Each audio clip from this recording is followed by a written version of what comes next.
The story starts with a warrior walking away from some dragons, hoping to get stronger. Then we see our main character, Ragna, being saved by a girl named Leo. Ragna thanks Leo for saving him and explains why dragons are a big problem in their world. He says you can freeze a dragon's blood with silverine or burn their bodies with sunlight. Ragna and Leo go to the guild hall in Ranabera City. Ragna talks about dragon hunters, people who make a living killing dragons to save others. Leo, despite being only 12 years old, is known for killing the most dragons. Another dragon hunter, Sykes, mocks Ragna for relying on Leo. Leo stops Sykes and declares her dream of becoming the strongest dragon hunter and hunting the dragon god. Later, Leo and Ragna return to their place to rest. Ragna goes outside to train but feels he'll never be as good as Leo. He meets a man who startles him, leading to a strange dream where dragons kill people, including Leo. Ragna wonders about the dream, and after dinner, they visit the guild hall, where there are no available quests. Ragna keeps having the same dream, annoying him. Meanwhile, other dragon hunters question the low dragon activity and wonder if the dragons have moved to a new location called Donapieru. Ragna continues thinking about the dream and a man warning him. Leo interrupts, and Ragna admits he wishes he could help her more. Leo wants them to be equals and promises to protect him until then. Ragna reveals that everyone who took him in was killed by dragons, leading people to think he's cursed. Despite this, Leo took him in, and they hunted dragons together. Ragna vows to be by Leo's side and protect her from dragons. At the guild hall, everyone learns that Donapieru has fallen to dragons, causing worry. Ragna senses something strange and urges Leo to run, fearing his dream will come true. Dragons attack the city, and a superior dragon emerges. Ragna recognizes the dragon's moves from his dream, tries to fight but fails, and gets thrown into a river. Leo orders Sykes to save Ragna while she faces the superior dragon. In the water, Ragna meets a man from his dream, claiming to be Ragna from the future and past. Future or past Ragna scolds him for weakness and gives him power. Despite the price, Ragna accepts. Leo confronts the superior dragon, Grimwet, who reveals why they are attacking. Before Grimwet can kill Leo, Ragna intervenes, defeats Grimwet's henchman, and freezes Grimwet. Ragna cries in Leo's arms for successfully protecting her. Future Ragna explains his battles and the ultimate technique to defeat dragons. Grimwet transforms, but Ragna freezes and defeats him. Ragna acknowledges someone gave him power, and Leo thanks him for saving her. In a vision, someone reminds future or past Ragna of the price for taking his powers, and it's mentioned that more cities were destroyed that day. Ragna, Sykes, and Leo discuss their future plans. Ragna suggests leaving the country, but Sykes doubts they're talking to the same Ragna. Ragna falls asleep, and Leo and Sykes hear a noise from the forest, hinting at a future encounter. The story continues with some humans offering Lord Temroogtaf pie. Even though he likes the pie, he eats the chef and workers. Temroogtaf claims his god told him to destroy all humans, giving him the green light to devour everyone in the country. Meanwhile, Sykes and Leo deal with a moving forest. Sykes realizes a dragon is causing the trouble. Sensing danger to Leo, Ragna wakes up and uses his powers to free the forest branches. He dashes through and finds Lord Temroogtaf, kicking him. Ragna doesn't want to lose everyone like in his vision, so he vows to slay every dragon to protect those he cares about. He notices a girl with Temroogtaf and calls her Crimson. She insists her name is Elise, not understanding what Ragna is talking about. Ragna switches gears, calling her Crimson, a former winged monarch labeled a traitor for trying to slay the dragon god. Ragna explains that Crimson, previously known as Eliza, is a 14-year-old boy whose employer's estate was attacked by a dragon, leading to Eliza's disappearance. Ragna says that's what his future self told him. Crimson argues that her name is Elise and doesn't know what Ragna's talking about. Ragna calls her Crimson again, revealing her past and current role. Ragna asks Crimson to use her powers to help annihilate dragons and hopes they can surpass their future selves. Elise slaps Ragna and runs away. Leo shows up to help Ragna as Temroogtaf tries to harm him. Ragna defeats Temroogtaf with his powers, and Leo acknowledges his strength. Ragna asks Leo to guide the townsfolk to safety, staying behind for something important. Leo refuses, saying Ragna should obey her commands. Ragna reflects on Leo being younger and feels weak for relying on her. Ragna tells Leo he respects her but suggests they go their separate ways. He believes Leo is weaker and may die if they stay together. Leo tries to hurt Ragna out of sadness, but he stops her and says goodbye. Leo wakes up in Sykes' care, learning they followed Ragna's advice to leave. Leo remembers a moment with Ragna during her youth and cries, fearing she may never see him again. Elise approaches Ragna, questioning his confrontation with Leo. Ragna says it was for the best. They wish Ragna luck and wonder why he keeps calling them Crimson and a male. Ragna explains Crimson can change their sex and age, but Elise confirms she can't. Ragna recalls Crimson warning about their paths crossing soon. Crimson warns Ragna that gaining their past self's trust will be difficult. To earn Elise's trust, Ragna tells her about the things he did for Leo, promising the same for Elise. Elise refuses and Ragna falls unconscious.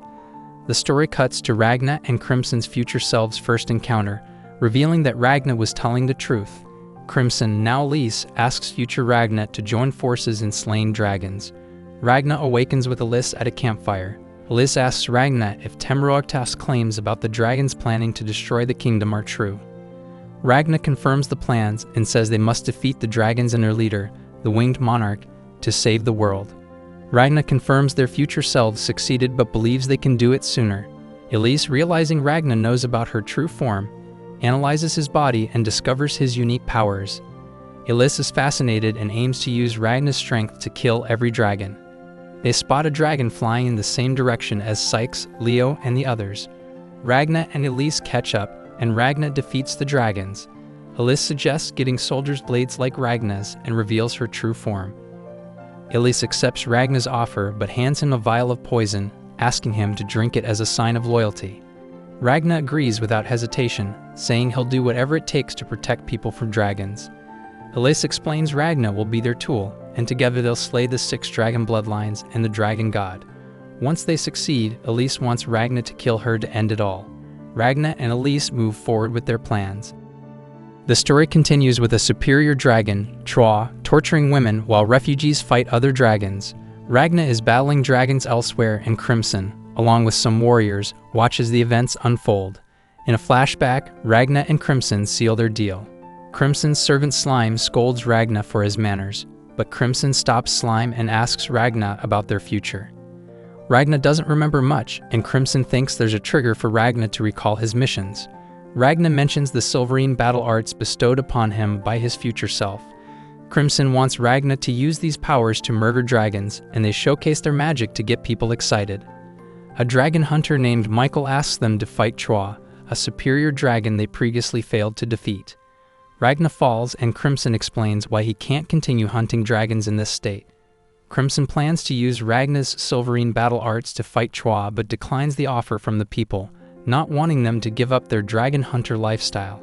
Crimson asks Michael why they're concerned about Troa, assuming they want redemption. Michael and his comrades express a wish for the power Crimson and Ragna possess.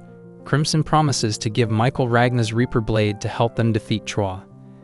They visit Tortier City, where Ragna's silverine-powered guns are stored. Ragna feels upset about being turned into a spectacle. Crimson notices Ragna's discomfort and asks him to be honest about his feelings. Ragna admits the fear of losing people like Leo hurts him. Crimson jokes about capturing Leo to keep Ragna focused, and Ragna tries to punch them but can't. Crimson tells Ragna to stay put and continue infusing bullets with silverine. Crimson promises to defeat Troa, using the soldiers as pawns. They show Ragna the feeling of being cursed by putting a shotgun in their mouth, seemingly dying and then resurrecting. They want Ragna to stop talking about being cursed. Slime informs Crimson that Troa is still torturing women with his tornado powers. Crimson plans to let it continue without informing Michael, his group, or Ragna. The next day, Crimson, Michael, his group, and Ragna go to Troa's location.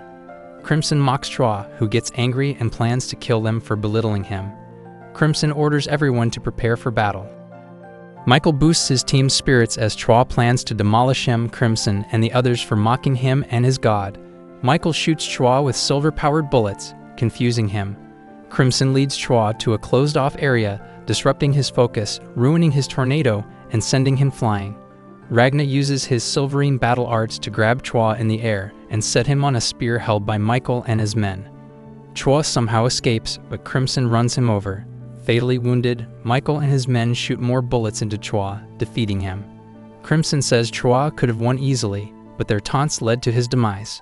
While Crimson laughs, Ragna recognizes their remarkable feats and believes they'll help him achieve his goal of defeating every dragon.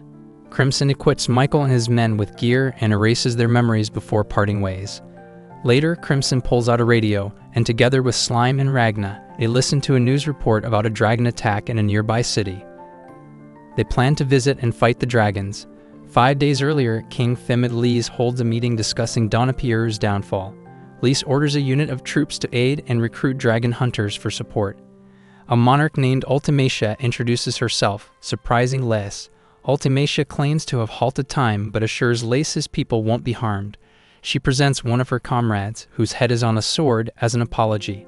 Despite Lys's uncertainty, Ultimacia feels his kingdom must be destroyed as decreed by her god. Ultimacia plans attacks on nearby towns, allowing people to leave. Lys tries to use a weapon against Ultimacia, but her subjects protect her. Ultimacia scolds her subject for hurting Lys, turning back time to fix the mistake. She asks Lys to cooperate, wanting to make everyone's demise as insufferable as possible. Lys agrees by shaking Ultimacia's hand.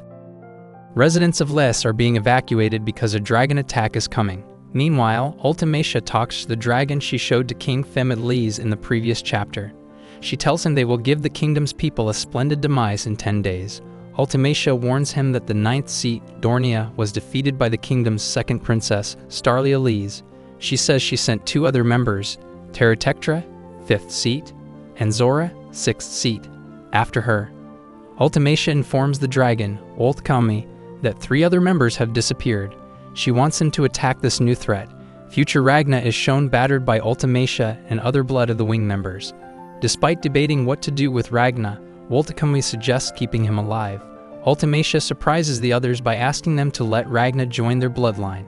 She introduces herself to Ragna and mentions how dragon hunters from a destroyed kingdom use a similar blade as his. Another Blood of the Wing member informs Ragna that Ultimacia wants to turn him into a dragon. The superior dragons reveal they used to be human, but were given the chance by Ultimacia to become superior dragons. Ragna belittles them for killing Leo and his people. Ultimacia inserts the Blade of Blood into Ragna, turning him into one of them. Fortunately, this was just a dream as the current Ragna wakes up next to Crimson and Slime inside a train. While Ragna compares Ultimacia and Crimson, Crimson plans to ambush Ultimacia before arriving at the capital. Ragna promises to kill Ultimacia if he sees her. Crimson heads somewhere and asks Ragna not to stand out. In the capital, Crimson wants Ragna to call them Veronica because they get sick in crowds. Crimson promises to assist Ragna if he loses against Ultimacia. Meanwhile, Ultimacia thinks about her god's wishes and mourns her fallen comrade's inability to serve their god. In the capital, Crimson meets with General Rowan, an underling named Golem impersonating a soldier. Another companion, Chimera, arrives. Crimson tells them about the plan for Ragna to defeat Ultimacia soon. Ragna and Slime attend a meeting held by one of Lys's generals, who shows dead dragons and promises to defeat the dragons threatening the kingdom. Suddenly, Ragna passes by a woman and a child and suspects it's Ultimacia. He hesitates to strike, recalling Crimson's words about avoiding a fight with Ultimacia if they cross paths.